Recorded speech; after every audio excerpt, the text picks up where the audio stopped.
I get the gag, but how are there always hot women running around in bathing suits? I'd also argue that these two girls are the exact same ones from last episode. There hasn't been any indication of the day changing, so that means these girls left, changed their bathing suits, then came back to the same location to play in the water. Are you gonna watch me try this jutsu again or not? Can't you see I'm busy with my research? Do it yourself. Never mind. I take everything back. Jiraiya's the worst teacher ever.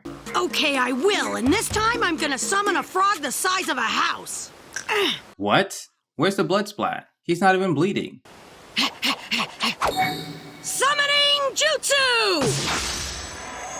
Huh? So how did it go? Did you get a frog to appear? Well, technically, if you were an ant, that sufficed for a house. Wait! Give it a second, I think it's still growing! Nice try, Naruto, but women never buy that one. Does Sakura know the partial expansion jutsu? Because look at this robe. There's no way she can fit into that. I know there are hospitals to treat the wounded, but are there any therapists? Sakura's one of many ninja who has been through some traumatic events, yet most people's mentals appear to be just fine. The only person who genuinely got traumatized is Tsunade, and I think that was purely for plot purposes. If Tsunade wasn't rusty and fought out 100%, she would have dogged Kabuto and Orochimaru.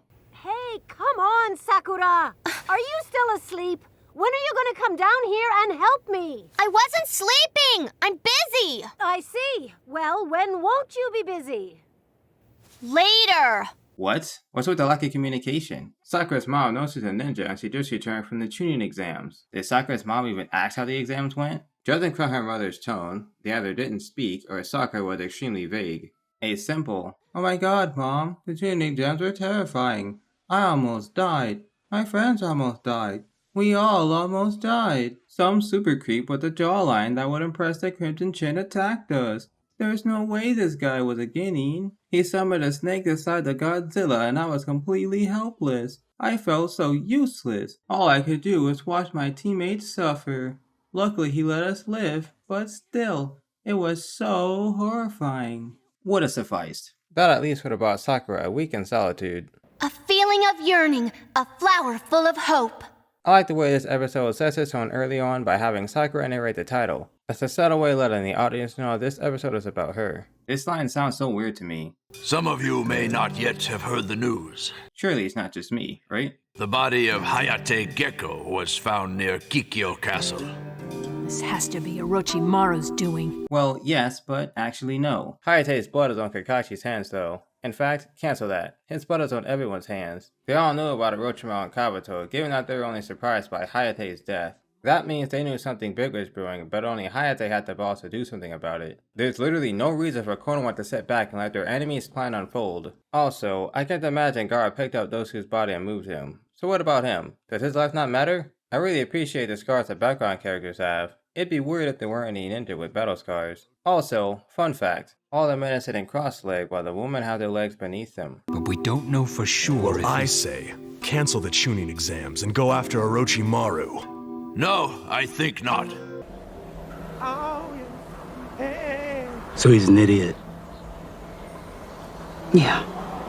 I understand Hiruzen being hesitant to end the exams because Orochimaru is warning, but at least do something. Instead of waiting for a village as powerful as the Hidden Sand to make their move alongside a threat as massive as Orochimaru, why not act preemptively? There was a little over a month between the time they found out about Orochimaru's plan and the Chunin exam finals. What the hell was everyone doing during that time? Did the Yamanaka, Inozuka, Hyuga, and Aburame clans all go extinct? Yeah, I didn't forget the Aburame this time. Are we the audience really supposed to believe that during the month of training not a single shred of useful information was uncovered? Therefore, the best plan Konoha could come up with was the old read and react strategy? Correct. Fair enough. What do you think it means? There are two things we know about him. That he bears an abiding grudge against our Hidden Leaf village, and that his power is great. Perhaps great enough to crush a village on his own. Originally, I started typing up a paragraph on why Orochimaru wouldn't be able to solo any of the 5 great nations. But then I realized something. Hiruzen is regarded as the strongest Hokage. In my opinion, Hiruzen performed well in his fight against Orochimaru. He did start off with a mental nerve, but Orochimaru was holding back, so I think it evens out. With that said, think about it this way. How about weaker villagers survive an onslaught of snakes and 3 Sannin level opponents? Orochimaru could have other strong summons as well, and his army would only grow as he conquered villages. In fact, that would have been the big brain play from Orochimaru. Conquer weaker villages, form a powerful Edo army, then attack Konoha. Orochimaru either wins or is defeated by A, Naruto in his nine-tailed form, since he definitely would have lost control, or B, Guy utilizing the power of youth. Impossible! No village in the Alliance would betray another and join forces with that fiend! The camera pan over to Hiruzen and Anko after Raito's statement was ingenious. We don't know what relation Hiruzen has to Orochimaru yet, but judging from his reaction to Raito's words, he doesn't take kindly to them. We know from previous episodes that Anko used to be Orochimaru's student, and she currently possesses a curse mark, so it makes sense why she stammers a bit before lowering her head. To me, that says she's partly in disagreement with Orochimaru being labeled as a fiend, but she ultimately realizes Raito is correct. Well, the Alliance Treaty is only as binding as any verbal agreement. As we found out during the last great ninja war. I know there's a lot of references and flashbacks to previous wars, but I'd love to see a whole season or two dedicated to each of the wars. Then we'd finally get to see exactly how Hashirama and Tobirama died. Plus, we'd get to see what a Prime Hiruzen looked like. Until we're able to find out more, this is all just idle speculation. We've dispatched Anbu Black Ops to every village to collect information. We would be fools to act too hastily. That might be just what our enemy is aiming for. Fair enough, but there's still no excuse not to have your top sensory ninja on patrol. Considering Orochimaru told Hiruzen not to end the exams at all costs, one could speculate that the exams play a big part in his plan. These are two completely different animations. Before Sakura picks up the picture, Sasuke looks shocked that the camera caught him off guard. After she picks it up, he looks annoyed. Was I wrong? Should I have stopped him by force if I had to?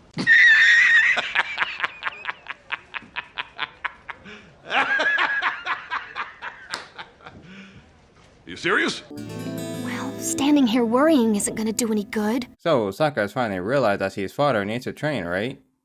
Right? Let's see now. Oh no. What the hell was Sakura expecting? I get that Ino's mom could have been working, but it's not like Ino had to train for the exams or anything. I'll make this quick. Taking a planter to the hospital's like saying you expect the person to be there forever. Some cut flowers might be a better idea. This scene is a nice little addition since it shows Ino actually cares about her job. Even during the flashbacks of her and Sakura, she already had an extensive knowledge of flowers at such a young age. Showing Sakura and Ino's downtime really makes them seem more human since they show emotion and don't spend every waking second training or completing missions. Hey, Mom! I'm going out for a while. Wait, what are you doing? Not going out, because her mom did not sign off on it. The least they could have done was give Ino's mom a voice actor like they did Sakura's. So are you gonna pay for that daffodil? I should get 2. 2? Why? You trying to impress him?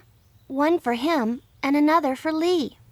It's nice that Sakura hasn't forgotten about Lee. Lee is still the nice guy that's gonna finish last, but at least Sakura is grateful for Lee sacrificing his life for hers. I also like to settle now that Ino knows something Sakura doesn't. It builds up a little tension so the audience has something to ponder about for the time being. Shikamaru, shouldn't you be training for the final exam instead of sitting around pigging out? I have been training. Every day, all day. Asuma's a goddamn slave driver. And it's not only Shikamaru. Choji's joined us for training as well. Can we order us some training for these two as well, please? Oh, man. I wish I'd never signed up for this stupid final exam. I don't want to hear it. There are plenty of people who'd give their right arm to be a part of it. Not the right arm. Most people are right-handed and don't want to commit that hard to an Anakin cosplay. And besides, from everything I've heard, Guy and Kurenai's teams are training their butts off. Yeah? Well, what about it? After coming this far, you don't want them making you look bad, do you? Wouldn't using Naruto as motivation be much more effective?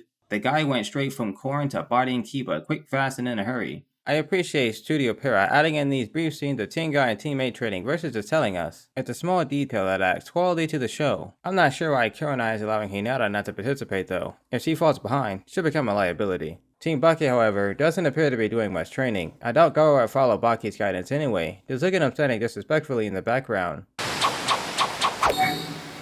Summoning jutsu! Again with the tadpoles! This is ridiculous! We're not getting anywhere! Look! Can't you see it? This one's bigger than the last one! I freaking love these two. Naruto struggling to meet Jiraiya's expectations on top of Jiraiya's comedic personality makes them quite the duo. Sasuke, may I come in? What? Why even knock? You immediately opened the door, defeating the purpose of the knock. You have a couple of pretty visitors here. How didn't she notice he was gone the moment she opened the door? of his clothes are gone. Huh? Oh no, his single set of clothes. It's nice to see our boy Kakashi out here training too. I imagine all the Jonin are training hard right now since they know a big battle will ensue next month. Not sure if this is anime only, but we also get to see Kakashi open the first gate. Lee, can we come in? You have a couple of pretty visitors here. Oh, oh no, not Lee too. What kind of hospital is this? First they allow Naruto to run around yelling because screw the injured, then 2 of their patients disappear without a trace. It's also comical how the nurse walked in the exact same way with the exact same voice line. Stop it! What do you think you're doing? 191! Lee! Keep away from me! Been there, done that. 10 out of 10 would not recommend. When your body needs to heal, it needs to heal. I'm not gonna go into depth on Lee's denial phase in this video since I already did in episode 49. If you haven't seen that video yet, be sure to go check it out. Aw shit. Sorrow and sadness. We don't even need to see the flashback anymore. We already know what's going down. 198. Do not count me out. I am not through yet. It doesn't matter how many times I watch this series, Rock Lee always breaks me. Why? Why, Ino? Huh? What is it that makes boys like that? They're always pushing things too far. No such thing, Sakura. A man's gotta do what a man's gotta do. What a freaking Chad. Choji almost murked Shikamaru, then he just looked down at him with the utmost disrespect.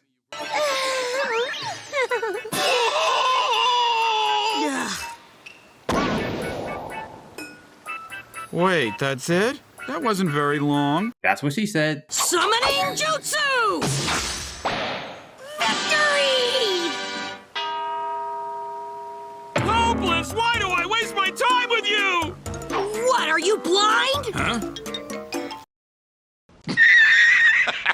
I can't be the only one laughing at all their interactions. This is peak Naruto comedy right here. You see? This one's got legs!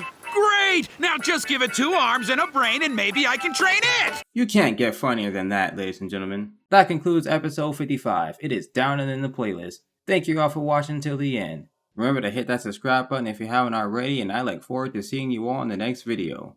Deuces. Ninja art and the video jutsu.